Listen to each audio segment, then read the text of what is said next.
So, as a service-based business owner who is ready to grow, one thing you want to be looking at in your business is your sales numbers.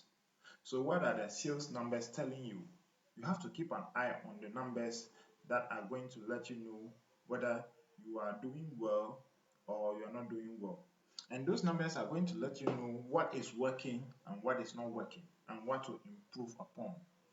So, one of the things that I tell a lot of business owners is once you start making sales, once people start coming to you, you have to take a close look at what are you doing? What numbers are you getting? What number of people are you able to acquire as a client at the end of the day, at the end of the week, at the end of the month? So, with this in mind, this is what I suggest you should look out for when you are looking at the number of sales or you want to know the number of sales you are getting.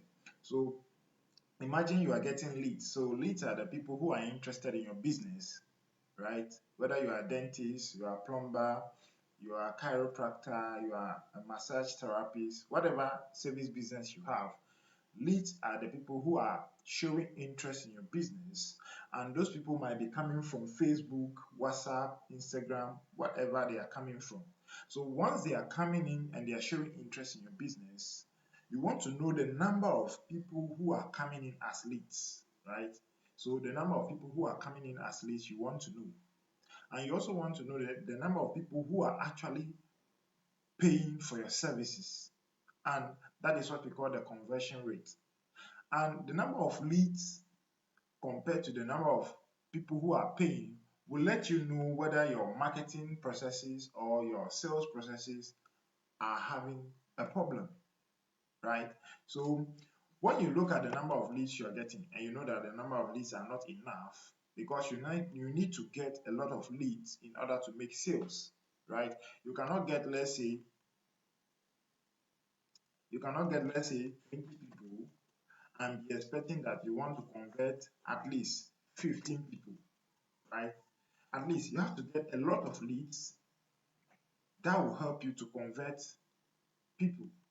And if you don't have the numbers, it will be very, very, very difficult for you to convert the people because some people might not be interested in your services, even though they are inquiring about your services, even though they'll come through those channels, which is the WhatsApp, the Facebook, the Instagram, and all these places. They may even call you to ask about your services. But at the end of the day, they may not convert. So, in actual fact, you want to look at your marketing processes. Now, when we are talking about your marketing processes, we are looking at your traffic, which is your ad. If you are running Facebook ad, Instagram ad, we want you to look at your ad. So you want to look at how many people are coming through the ad every day. You want to know the number of people who are coming through your ad every day. If you have a website or a landing page or something that is like a website, you want to know the number of people who are coming through your website every day or every week or every month. If you have a system, let's say a CRM or an automated system that communicates with your clients or your leads, turn your leads into buying or paying customers, you also want to know the number of people who are in that system.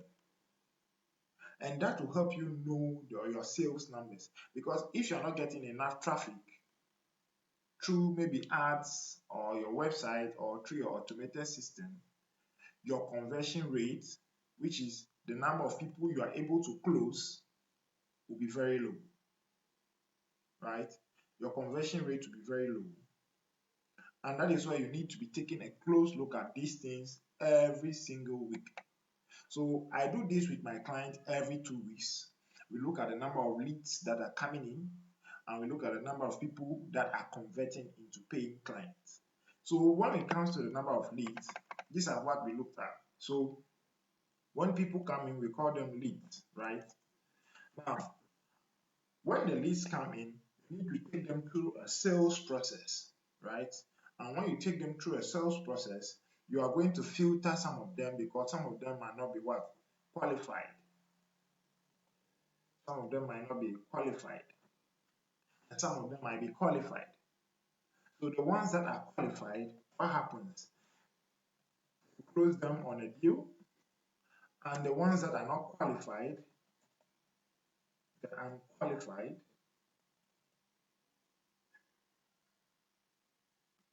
unqualified,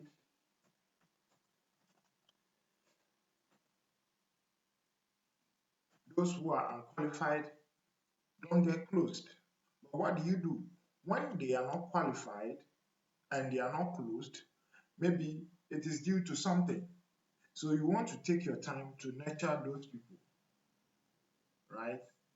Build build that kind of trust with those people who don't know you yet. You want to build that trust with them. So you take them through, and then we have people who are leads, people who are qualified get closed, so closed deals, and people who are not qualified, you nurture them and you follow up on them. So we also have the follow-up process, right? So people who have not responded, you follow up on them from time to time until they are closed.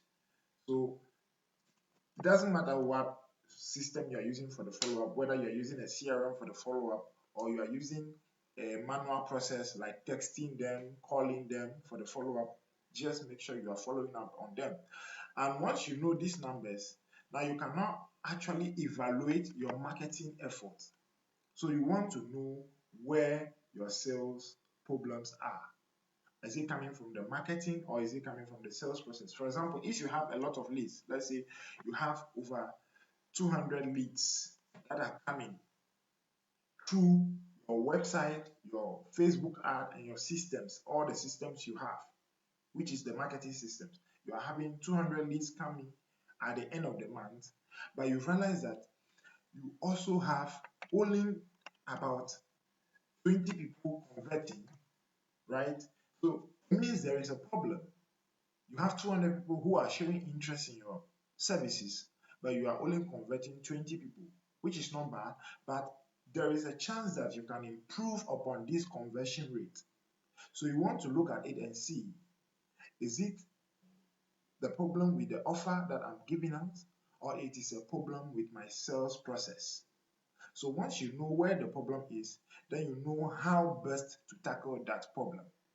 So once you know your sales numbers, it is going to allow you to know your strengths and weaknesses, and from time to time you evaluate yourself to know what you can improve on, because there is always what, a room for improvement, right? You can always increase upon the number of sales you are making this month, next month, in the next 3 months, and you can continue to improve it as much as you are monitoring. So what you have to do is to make sure you monitor these numbers, your leads, the number of people who are converting, and you also want to monitor the number of people who are not converting.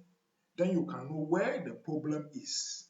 Is it a sales process or the marketing process or system you are using? And when you realize that, then you know where to tackle for the problem to be solved, or what to do to fix the problem. Then you know, okay, I know that the leads that are coming in are not highly qualified leads. They are just people who are window shopping. Then what do you have to do? Maybe you have to improve upon your marketing efforts, your marketing processes. What about if the leads are coming in, a lot of them are coming in, let's say 200, but you are not converting a lot of them, but you are converting only few at the end of the month? Then it means you have to tackle your sales process. Maybe the questions you're asking them before they are converting, you have to look at it and improve upon that. Maybe the processes, other things you are doing, you have to improve upon that. Maybe you are not following up on some of the leads to know if they are ready to buy. You have to improve upon that. So once you know your sales numbers, it allows you to identify where those problems are. And I do that with the clients I work with. So if you want to know how I do that, you can kindly send me a DM, or if you want me to help you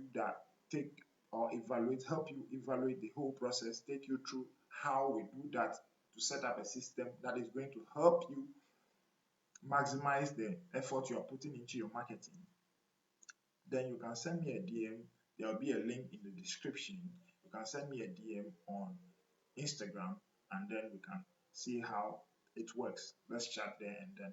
So if this video is very helpful, leave a thumbs up and subscribe to the channel. If you have any questions, you can also leave it and I'll be ready to reply you. See you in the next video.